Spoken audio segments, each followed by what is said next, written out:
सर्वप्रथम यहाँ पधारे सभी गणमान्य अतिथिगण को मेरा हृदय से नमन। आदरणीय धर्मदेव जी महाराज, श्री श्याम जी भाई साहब, जैन जी, सम्मानित मंच पर विराजमान आप लोग सभी को मेरा नमन। यहाँ पधारे सभी स्टूडेंट, स्टाफ, फैकल्टी मेंबर्स और दूर दूर से समस्त झुंझुनू जिले के मेरे परिवारजन जो यहाँ आए हैं, जो अपने आप में एक महान हस्ती के रूप में हैं, उन्हें भी आज मैं इस कार्यक्रम में स्वागत एवं अभिनंदन करता हूँ। जैसा कि आप सबको विदित है, एक हमारे जो कहावत है रहती है, जो परम पूज्य तुलसीदास जी कहते हैं कि संत समागम हरि कथा, तुलसी दुर्लभ दोए, सूत धरा और लक्ष्मी तो पापी के भी होए।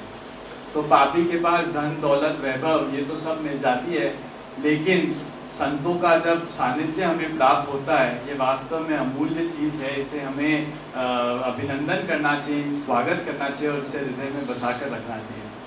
आज ऐसे ही महान शख्स जो हमारे बीच में उपस्थित है, आदरणीय श्री धर्मदेव जी महाराज, मैं बता देना चाहता हूँ, आज ये एक भगवाधारी संत है जो भगवा वस्त्र पहनते हैं। भगवा रंग अपने आप में ही बहुत महत्वपूर्ण भूमिका निभाता है। हर कोई इसे धारण नहीं कर सकता। ये सूर्य का रंग है। सूर्य हमेशा देना जानता है, कुछ देता नहीं है, कभी किसी से कुछ नहीं मांगा सूर्य ने। उसी प्रकार से महाराज जी के जो श्री वचन है, ये हमारे जीवन का अंधकार हमेशा के लिए समाप्त कर देते हैं और उसे प्रकाश से भर देते हैं। ऐसे महान संत को मैं हृदय से नमन करता हूँ।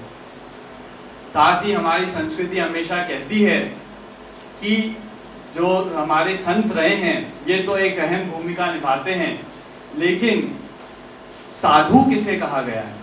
साधु उस व्यक्ति को कहा गया है जो सादगी का जीवन जीते हैं। ऐसे ही श्री श्याम जी भाई साहब जो राजनीति के विभिन्न पदों पर रहकर भी एक सादगी से अपना जीवन व्यतीत करते हैं। मुझे याद है कुछ दिनों पहले बस एक फोन कॉल के माध्यम से मैंने आज उन्हें इस कार्यक्रम के लिए इनवाइट किया था और इतनी सरलता और सादगी से वो यहाँ पधारे हैं। इनका भी मैं हृदय से नमन और अभिनंदन करना चाहता हूँ।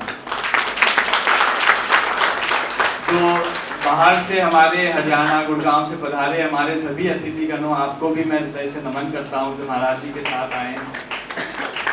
आप सबको मैं बता देना चाहता हूँ, पिलानी जो शिक्षा नगरी है, इसकी स्थापना बिरला परिवार द्वारा की गई थी कई वर्ष पूर्व, और आज इस माटी में ही ऐसा कुछ है कि यहाँ से जो शिक्षित व्यक्ति होते हैं ये देश विदेशों तक तो अपना नाम रोशन करते ही हैं, लेकिन अब चांद तक भी अपना नाम रोशन करने लग गए, जो चंद्रयान 3 के सफलता से हमें प्रमाणित हो गया है।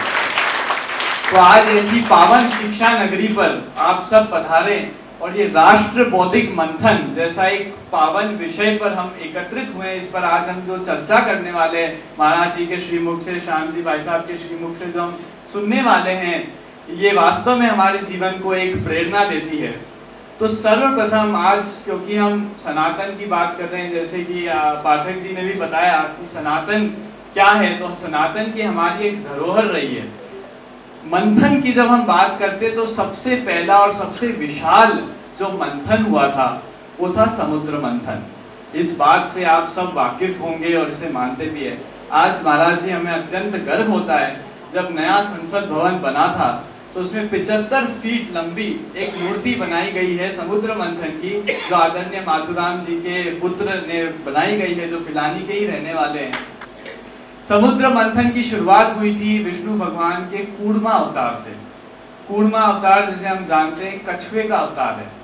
कूर्मा अवतार, विष्णु भगवान ने जब कूर्मा अवतार का रूप लिया था तो कूर्मा के 5 अंग थे। आज जो हमारा लोकतंत्र है इसके भी 5 अंग है, लेजिस्लेटिव, एग्जीक्यूटिव, जुडिशरी, मीडिया और आमजन।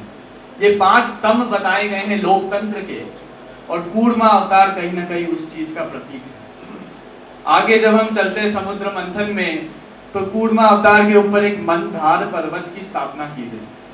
मंदधार अर्थात मन और धारा। जब मन की एक धारा हो जाती है तब मंदधार पर्वत बनता है। उसी प्रकार से जब कोई भी राष्ट्र में, कोई भी लोकतंत्र में जब एकता होती है तभी उस राष्ट्र का निर्माण हो सकता है। आज मुझे अत्यंत गर्व होता है जब हमारे प्रधानमंत्री नरेंद्र मोदी जी के कुशल नेतृत्व में एक भारत श्रेष्ठ भारत जैसी कल्याणकारी योजनाओं का विस्तार होता है। आज G20 में चाहे वो वसुधैव कुटुंबकम का नारा देने की बात हो, चाहे वो वन नेशन वन टैक्स की बात हो, वन नेशन वन कॉन्स्टिट्यूशन की बात हो, चाहे वो कहीं भी हर जगह एकता लाने की बात हो, तो भारतीय जनता पार्टी और मोदी जी के नेतृत्व में ये संभव होकर दिखाया है कि भारत एक अखंड भारत के रूप में आगे बढ़कर राष्ट्रहित और राष्ट्र निर्माण की बात कर सकता है। लेकिन हम जब देखते हैं जब दो लोग एक होना चाहते हैं तो बीच में कोई ना कोई सांप अवश्य बन जाता है। उसी प्रकार से समुद्र मंथन में भी वासुकी नाग का वर्णन किया गया था। वासुकी नाग को अगर हम आज के दृष्टि से देखें तो ये हमारे देश की एक मूल समस्या है, जिसे कहते हैं डिवाइड एंड रूल, यानी फूट करो और राज करो। ये समस्या हमें जाति, धर्म, मजहब, संप्रदाय इत्यादि में बांट कर रख देती है, जो मंदारा पर्वत के चारों ओर लिपटी हुई है। एक छोल पे हम देखें तो देवता हैं जो राष्ट्रहित चाहते हैं, और दूसरे छोल पर वो असुर हैं जो निजी हित चाहते हैं, स्वार्थ चाहते हैं, परिवारवाद चाहते हैं। उन दोनों के बीच में से जब मंथन हुआ था, जब मंथन होता है, अगर उसे हम आज के दृष्टि से देखें तो उसमें से अमृत भी निकला था। और जो अमृत निकलता है, जो सफलता निकलती है, उसके लिए तो सब आगे आ जाते हैं कि हमने किया, हमारे काल में हुआ। और ये अमृत पान के लिए तो सब आगे बढ़ते हैं, because success has many fathers. कई लोग उसके लिए तैयार है, लेकिन जो विष निकलता है, जो हलाहल निकलता है, जो आलोचना होती है, इसके लिए हर कोई आगे नहीं आता। इसके लिए तो शिव जी जैसे त्यागी और तपस्वी ही कर सकते हैं। और मैं मानता हूं कि आज जो हमारे संत परिवार है, जो हमारे जनप्रतिनिधि है, जन सेवक है, समाज सेवी हैं, आज आप लोग भी जो कई ऐसे व्यक्ति हैं जो यहाँ पे उपस्थित हैं, इन्होंने ये निंदा और आलोचना का विष अपने कंठ में दबाकर फिर भी राष्ट्रहित और राष्ट्र निर्माण के लिए आगे बढ़ने का जो संकल्प लिया है, दिन रात उसमें कार्यरत है। आप सभी को भी मैं हृदय से नमन करता हूं, जो आज इतना कीमती समय निकालकर इस कार्यक्रम में आए और पूज्य श्री महाराज जी और श्याम जी भाई साहब के आशीर्वाद और श्रीमुख से हम कुछ ज्ञान प्राप्त कर सके, इसी आशा में आप सभी का फिर एक बार हृदय से नमन।